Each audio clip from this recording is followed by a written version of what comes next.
तो अपने एमसीयू समय के साथ आगे बढ़ता जा रहा है और इसके साथ साथ अपने 6 मेन अवेंजर्स भी बहुत ज्यादा इंप्रूव हुए हैं। तो आज के इस वीडियो में देखते हैं new Avengers versus old Avengers को।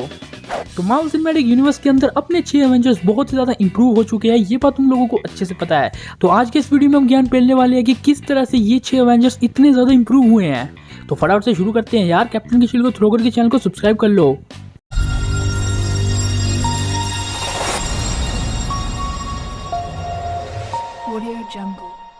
तो सबसे पहले बात करते हैं आयरन मैन की। तो आयरन मैन पहले के टाइम में घमंडी बिलियनियर था जो सिर्फ अपने बारे में सोचता था मेरी तरह, और उसने यही सेम बात कही थी कैप्टन अमेरिका को कि वो खुद को पहले बचाएगा, बाकी गए भाड़ में। मेरा असूल है जाने तो जहान है।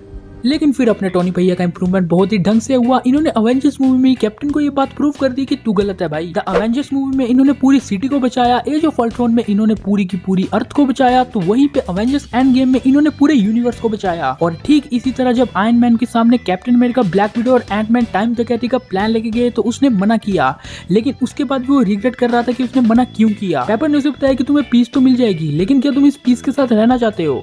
इसके ऊपर अपने टोनी स्टार्क ने अपने आप को सेक्रीफाइस कर दिया था अवेंजर्स एंड गेम में पूरे यूनिवर्स को बचाते हुए। तो अब हम बात कर लेते हैं कि इतने सालों में टोनी ने अपने सूट्स में क्या क्या अपग्रेड किए या टोनी का कैरेक्टर किस तरह से अपग्रेड हुआ। तो अगर हम बात करते हैं पहले के टाइम पे, तो आयरन मैन 1 मूवी में टोनी स्टार्क सिर्फ और सिर्फ मार्क 1 एंड मार्क 2 का यूज करता है, जहाँ पे उसके पास सिंपल लेजर्स या रिपल्सर्स थे।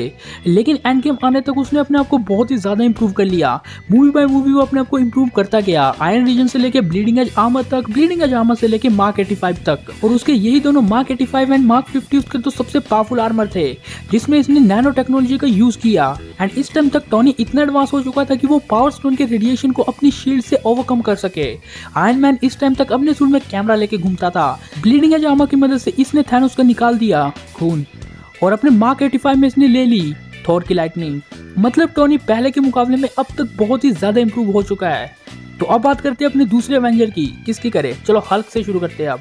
तो हल्क अपने हल्क वाले वर्जन को बहुत ज्यादा नफरत करता था, क्योंकि ये जहां भी जाता था वहां पे दवाई होके रहती थी। इससे परेशान होकर इसने अपने आप पे बंदूक टांगी, अपने आप को गोली मारी, लेकिन उससे भी कुछ नहीं हुआ। इसके बाद ब्रूस बैनर ने थोड़ा दिमाग लगाया, कोलकाता आया और यहीं पे सेटल हो गया। लेकिन कमीने शील्ड के एजेंट उसे रहने कैसे देते, उसे फिर से निकाल आया और फिर से उसी दलदल में डाल दिया। तो हमने देखा कि हल्क ने अपने गुस्से पे किस तरह कंट्रोल किया है। टोनी के इतना इरिटेट करने के बाद भी वो ठीक रहा। लेकिन इस बंदे को कोई भी अंडरएस्टिमेट नहीं कर सकता, क्योंकि किसी को नहीं पता कि ये क्या करने वाला है। इसने हल्क को किसी भी तरह मैनिपुलेट किया और हल्क का यूज किया खुद को बाहर निकालने के लिए, जिस वजह से हल्क फिर से अनस्टेबल हो गया। हल्क अपने हल्क वाले वर्जन में वापस आ गया, बेस लेवल थॉर को नॉकआउट किया, फिर से हल्क बना तो इसने 3 टन के लेवेथियन को पेल दिया, फिर उसके बाद एक लेवेथियन को मोड़ दिया। मतलब अपने हल्क भैया ने बहुत ही ज्यादा स्ट्रॉन्ग फीट दिखा दिए थे पहले ही मूवी में, लेकिन धीरे धीरे करके एमसीयू ने इसे कमजोर कर दिया। और फिर थैनोस से डर के हल्क बहुत टाइम तक छुपा रहा, और फिर अवेंजर्स एंड गेम में हमें एक तड़कता भड़कता प्रोफेसर हल्क देखने को मिला।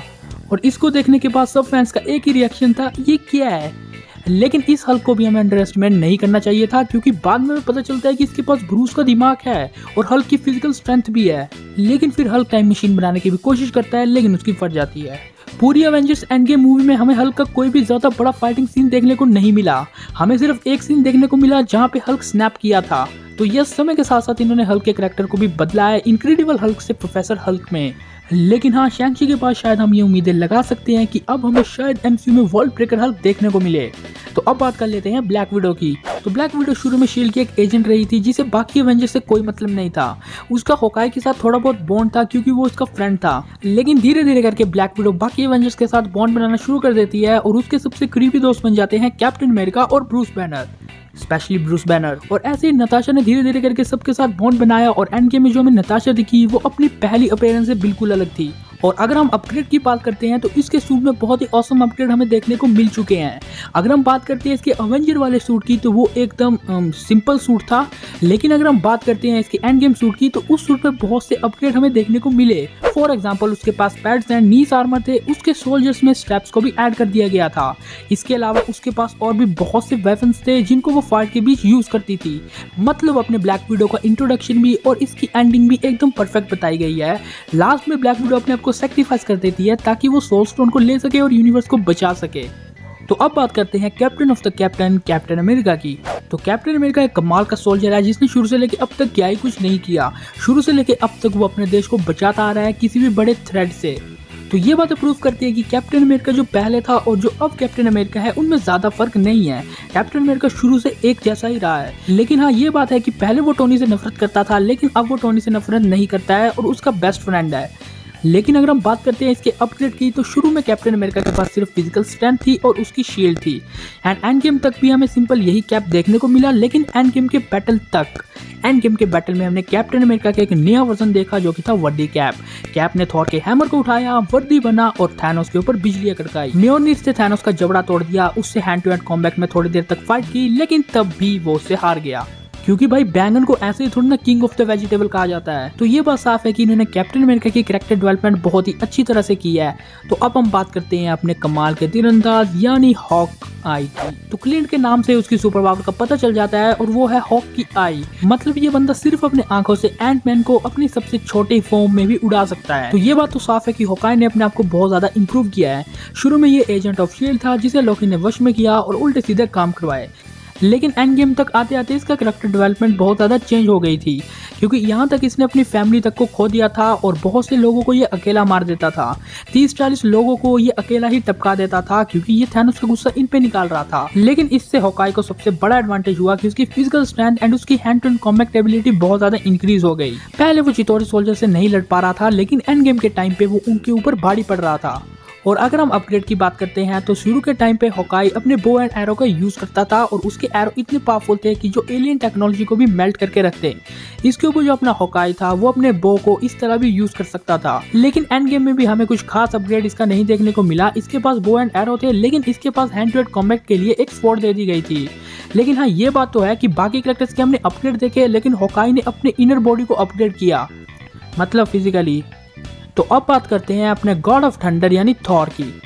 तो थॉर एस्गार्ड का राजकुमार था जो ओडिन से लड़ने के बाद अर्थ में गिरा पड़ा मिलता है और फिर उसे रियलाइज होता है कि बाप बाप होता है। और फिर थॉर अपने म्योलनिर को फिर से रेस्क्यू करने जाता है। जेन के सामने चौड़ दिखाता है कि वो उड़ के आएगा, लेकिन हाल खराब हो गया उसका। लेकिन फिर अपने थॉर भैया मर्द की तरह खड़े रहे, डिस्ट्रॉयर से लड़ने चले गए और अपना ये हाल कर बैठे। लेकिन फिर ये उड़ती हुई सैटेलाइट, जिसे वहाँ पे लोग सब यही समझ रहे थे, वो थॉर के पास आया और उसने फिर से थॉर को थॉर बना दिया। तो एक्चुअली में म्योलनिर ने थॉर को क्यों चुना, वापस क्यों चुना और कैप्टन अमेरिका ने म्योलनिर को किस तरह उठाया, इसके ऊपर मैं एक सेपरेट वीडियो शॉर्ट बना चुका हूँ, जिसका लिंक आपको ऊपर आई बटन में दिख रहा होगा। तो इस वीडियो को खत्म करने के बाद उसे भी देख लेना। तो एंड गेम तक आते आते अपने थॉर ने बहुत कुछ सहा। उसने अपनी बहन, भाई, करीबी दोस्त, माँ बाप सब कुछ ही खो दिया, जिस वजह से थॉर को बहुत ज्यादा गुस्सा आया। उसने 6 इन्फिनिटी स्टोन्स को डिफेंड किया और थैनोस को फाड़ दिया। लेकिन तब भी इस गुस्से के साथ साथ वो मेंटली अनस्टेबल हो गया, यानी डिप्रेशन में चला गया और एंड गेम में हमारे सामने ये रिजल्ट आया। लेकिन इसका मतलब ये नहीं है कि थॉर पावरफुल नहीं रहा है, बस वो मेंटली अनस्टेबल था। उसकी पावर कम हुई है क्योंकि वो फैट है एंड उसने 5 सालों से ट्रेनिंग नहीं की। और अगर ये बंदा वही वॉरियर्स वाली ट्रेनिंग करता तो एंड गेम में हमें टोटली डिफरेंट रिजल्ट देखने को मिलता। इसके साथ साथ फिर इसका हमें ये फैमिली पैक नहीं देखने को मिलता।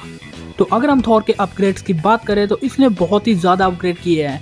अगर हम अपने बेस थॉर की बात करते हैं तो ये सिर्फ अपने हैमर के ऊपर डिपेंड रहता था, लेकिन फिर धीरे धीरे करके इसे पता चला कि ये खुद गॉड ऑफ थंडर है, ना कि गॉड ऑफ हैमर है।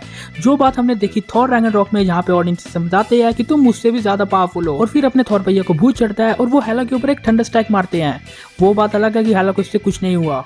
लेकिन हाँ, थॉर ने फाइनली रियलाइज कर लिया था कि वो गॉड ऑफ थंडर है, ना कि गॉड ऑफ हैमर। लेकिन फिर हमें अवेंजर्स इन्फिनिटी वॉर मूवी में थॉर का बहुत ही बड़ा अपग्रेड देखने को मिलता है, क्योंकि इस मूवी में हमें स्टॉर्म ब्रेकर नाम का वेपन देखने को मिला। बेसिकली ये वेपन थॉर ने उन्हीं बोनों से बनवाया था जिन बोनों ने म्योलनिर को बनाया था।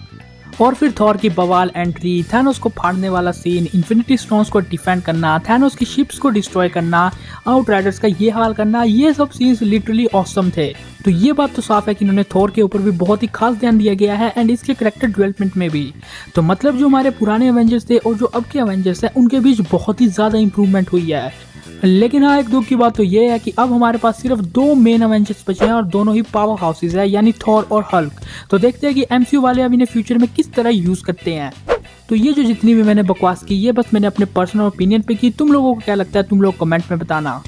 तो ये था कंप्लीट वीडियो जो हमने ओल्ड एवेंजर्स और न्यू एवेंजर्स के ऊपर बनाया। उम्मीद है तुमको पसंद आया होगा। पसंद आया तो लाइक और शेयर कर देना, चैनल को सब्सक्राइब करके बगल वाले बेल आइकन को ऑन कर देना, क्योंकि 100K के नजदीक है।